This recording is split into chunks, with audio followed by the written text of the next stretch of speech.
Do you want to wake up feeling like you're stepping into who you're meant to be, into the best possible version of you? What if I told you that the key to your best life, health, and happiness are all around you? You just have to find what works for you. I'm Hope Pedraza, and I believe that there isn't just one way to live a healthy and meaningful life, and that all you need is a little inspiration to make changes that last from the inside out. Each week, I'll be sharing tangible tips and inspirational interviews to help you on your journey. These are the steps to take to improve your life and live with purpose. This is Hopeful and Wholesome. Hey y'all, welcome back to Hopeful and Wholesome. I am coming in for a little solo chat today, just to talk a little bit about something I have been talking about on social media lately, and I've been getting lots of questions and stuff about it, and so figured it's probably a good thing to talk about here, and I'll bring it to you. And I know you've heard, if you've listened to me or followed me on social media for any period of time, you know that I talk a lot about bioindividuality and just how, there is no one size fits all diet for everybody. And that is what I want to talk about today, because I think it's important. It's an important thing to talk about, an important topic to bring up right now. We live in this, I hate using these words because it's so cliche, but we live in this diet culture, right? Where it's try the next best thing, try all these things that are working for all these other people. And then especially as women, we try the thing and then it doesn't work. And then, we get frustrated. Well, why did it work for her and it didn't work for me, right? Something must be wrong with me. Or, I didn't cut my calories enough or whatever it is, right? And so then we get frustrated. And I had a conversation, I had kind of an interaction online with someone who was commenting on one of the videos that I put out. And it really was a good conversation because I feel like what she was saying was really what society in general, a lot of people believe. And the conversation went a little bit like she commented on my things. I was making a comment how, there's all these reasons that your diet isn't working, right? And I listed out a bunch of things of why your diet isn't working. And it was things like, you're not eating enough, like your calories are too low, right? You're restricting your calories too much. It was talking about, you're messing up your thyroid from calorie restriction because the calorie restriction actually can hurt your thyroid levels. I was talking about how certain diets, specific diets like keto and intermittent fasting weren't necessarily meant for women. And this is the one I think that triggered people the most, because you have people who follow these diets, and maybe you listening, you have or are thinking about following these diets. Here are the facts though, right? So first of all, keto diet was not developed as a diet plan. Keto was created or studied on kids with seizures, right? With epilepsy. It had nothing to do with people losing weight. So it was really for kids with neurological issues like epilepsy. And so, at some point it kind of just shifted into this thing where it's, everybody's doing it, losing all this weight and blah, blah, right? But here is the facts about keto, right? Men's and women's bodies are very different, right? And most of the diets that we're looking at that are out there are where they were created for men or they were studied on men, and that's all we know, right? So for keto, for example, different genes are turned on and off when you're doing intermittent fasting, and the same thing with keto. When your body metabolizes fat differently, right? So for women, keto really, and studies have shown that it doesn't work as well for women because women metabolize fat differently. And again, they have different genes turn on and off in response to fasting, in response to limiting carbs that much. And because we are cyclical beings, like we work in cycles, women, our hormones move in cycles. We need different nutrients at different times of the month, right? It's not like a man's body. Men don't have a cycle, right? Their hormones are they are what they are. So, and the same thing goes with intermittent fasting, right? And now, yes, there are studies, and I'm not denying studies. There are studies done to show health benefits of intermittent fasting. But again, these are on very specific populations for very specific people, and it's not for the general population.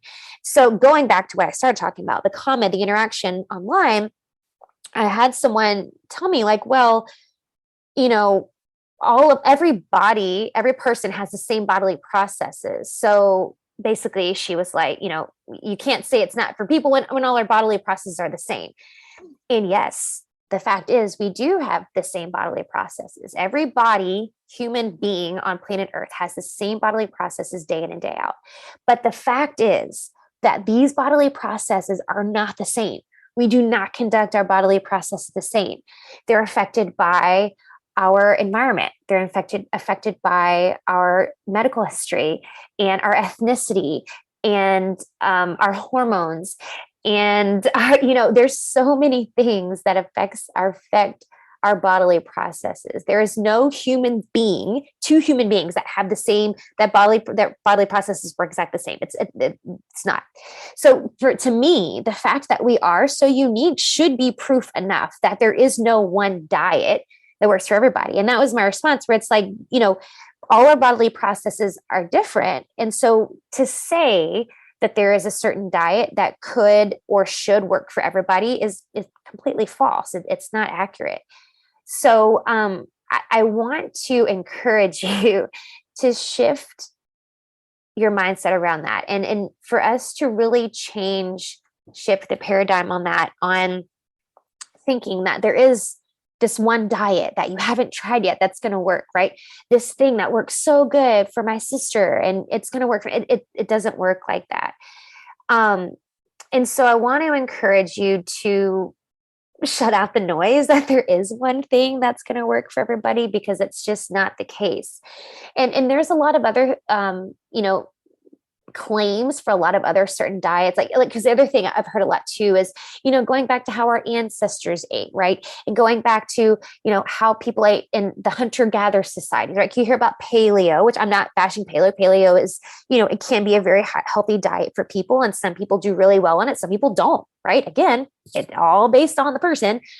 But here's the other fact about hunter-gatherer societies, that these diets, and if you research them, the people who made these diets are going to tell you. So when people lived in these hunter-gatherer societies, right, men and women adapted to periods of having plenty and having scarcity very different, right? Men, who were generally physically larger than women, responded to fasting, to going for long periods of time without food, by boosting in their metabolic rate. Like their metabolism was boosted by going these long periods of time without eating, right? Because this metabolic boost, gave them the fuel that they needed to go hunt. They were the ones who were going to hunt while the women stayed with the family, right? So genetically, men's bodies say, hey, go get food for everybody, when they haven't had much to eat, right?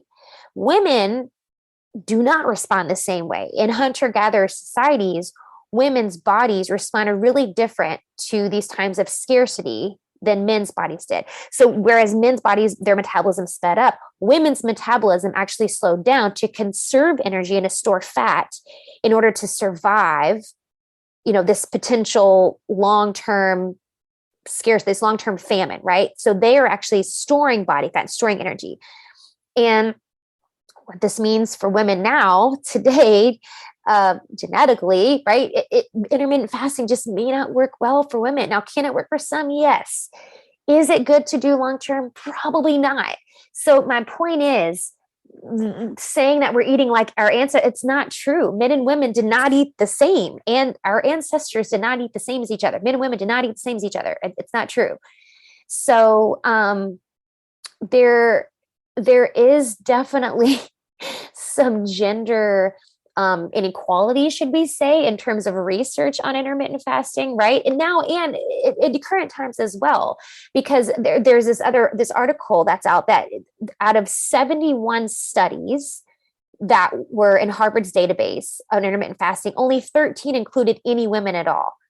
So again, it's very skewed. And so to make these grandiose claims that this diet works for everybody, it's just not. And I'm not just talking about intermittent fasting, but that was just kind of the one that came up a lot when I made these posts talking about diets. But point is, and the reason I wanted to hop on this week and bring this to y'all, is because you your body is different than everyone else's on this planet. You are unique. Your body is unique. Therefore, the way you should be eating is unique. And it's really all goes down to, how your body oxidizes food. How does your body break down food? Namely, we're talking about like proteins and carbs. Some people are fast oxidizers. They burn through the things more quickly. Some people are slow. They thrive more on higher carb diets, right? And it also goes down to how your nervous system is affected by food, right? If certain foods higher in animal protein are good for some people's nervous systems, and sometimes it's not. That's really what it comes down to, how your nervous system and your energy production in your body is affected by the food that you eat.